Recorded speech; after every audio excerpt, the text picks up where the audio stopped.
Bapak Ibu saudara-saudara yang Tuhan Yesus kasihi, selamat pagi, Shalom. Salah satu logam yang memiliki nilai jual dan juga kegunaan dengan tingkat kemurnian yang selalu diutamakan adalah emas.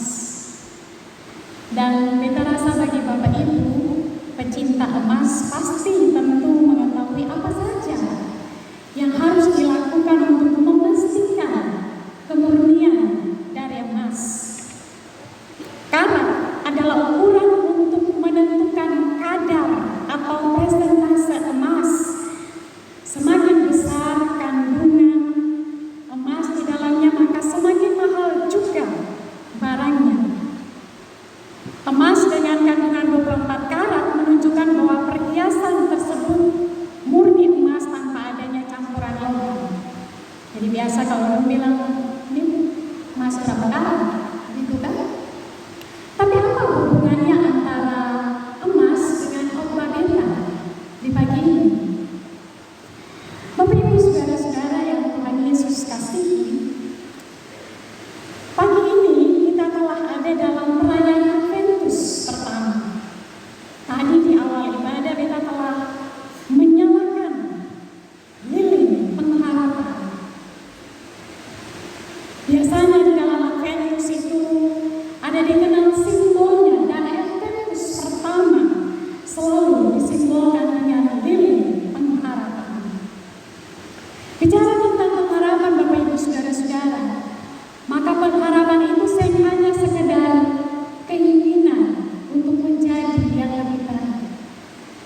Tetapi pengharapan itu jauh melebihi keinginan, yakni keyakinan bahwa kita akan jauh, akan menjadi lebih baik. Keyakinan bahwa di tengah-tengah pandemi COVID-19 ini, pengharapan kita bagi mereka yang terpapar untuk segera pulih dan bisa kembali melakukan aktivitas mereka, melakukan tanggung jawab mereka. Pengharapan kita bahwa mereka yang pernah terpapar akan menjaga imun tubuh supaya tidak kembali terpapar. Pengharapan iman kita di tengah-tengah pandemi ini bahwa kita yang di PHK karena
misalnya kita bilang Bapak Ibu cuma masing-masing ketemu cek, ketemu hati.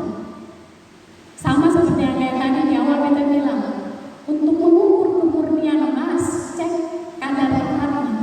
Kalau 16 karat berarti cuma 18 karat saja emasnya. 6 sisanya itu adalah logam yang lain. Cek hati kita, kemurnian hati kita di Adventus pertama ini.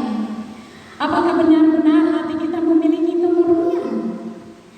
Hati adalah bagian yang paling penting, Bapak Ibu Saudara-saudara. Sebab hati manusia itu diperiksa oleh Allah. Tempat bergeraknya dan berakarnya kehidupan. Hati menentukan tingkah laku dan moralitas. Hati itu kadang-kadang mencerminkan banyak hal. Hati itu juga menunjukkan siapa kita, siapa Bapak Ibu Saudara sekalian. Karena itu dalam Yehezkel 36 ayat 26 menegaskan tentang hati yang benar-benar menjadi pusat, hati yang benar-benar berharga, hati yang benar-benar paling baik. Murni dan bersih itu Bapak Ibu Saudara-saudara bukan hanya soal jasmani, tetapi murni dan bersih itu juga soal seng bernoda, seng rusak, tidak bercela. Dan karena itu Yesus berkata, berbahagialah orang yang suci hatinya, karena mereka akan melihat Allah. Matius 5 ayat 8. Kemurnian hati adalah hal yang mendasar. Sebab dalam hukum pertama juga dibilang, Yesus berkata, kasihilah Tuhan Allahmu dengan segenap hatimu, dengan segenap akal budimu, dan dengan segenap kekuatanmu. Dan hukum yang kedua adalah kasihilah sesamamu seperti dirimu sendiri. Akan pertanyaan, bagaimana beta dan Bapak Ibu bisa menjalani hidup ini dengan kemurnian hati yang sungguh di hadapan Allah? Bagaimana beta dan Bapak Ibu saudara-saudara bisa senantiasa menguji kemurnian hati kita? Bacaan pagi ini menolong beta dan Bapak Ibu saudara-saudara. Yang pertama, ayat 1 dan 2. Ayat 1 dan 2 ini adalah panggilan universal, ajakan yang sangat universal bagi setiap orang percaya untuk menyerta percaya hanya kepada Allah yang memiliki kuasa, Allah yang berkuasa atas alam ini, Allah yang juga memiliki alam ini, Allah yang berkuasa atas kehidupan ini, Allah yang juga memiliki kehidupan ini. Betul tuh Bapak Ibu? Itu sama di antara beta dan saudara yang punya pengakuan yang berbeda. Kita mengaku alam ini adalah kepunyaan Allah. Kita mengaku hidup ini adalah kepunyaan Allah. Tetapi Bapak Ibu saudara-saudara, yang sering terjadi adalah berbeda.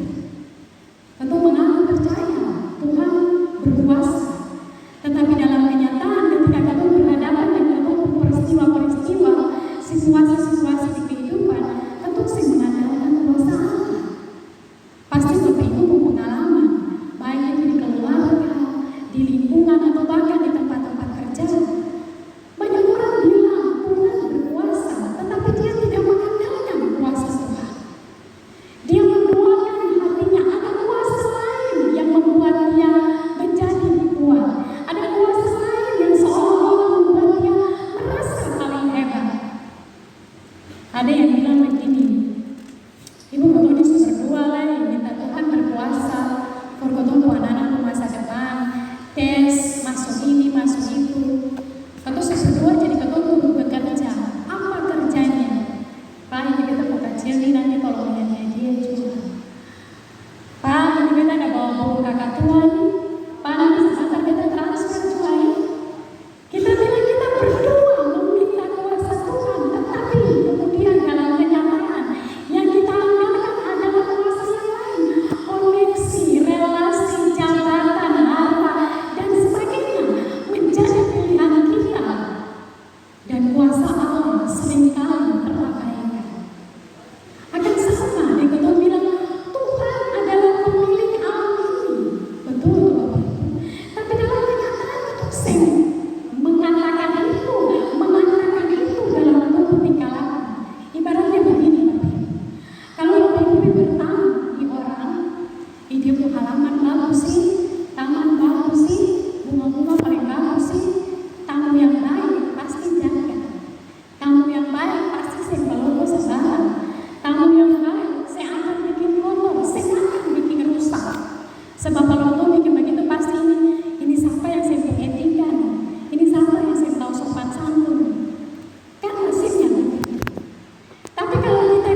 memuji Tuhan.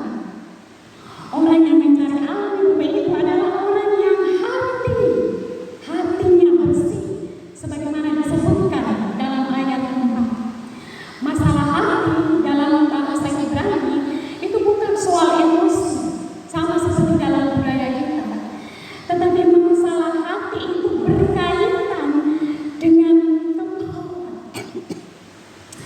dengan kemauan, itikat baik, demikian juga dengan murni dan bersih.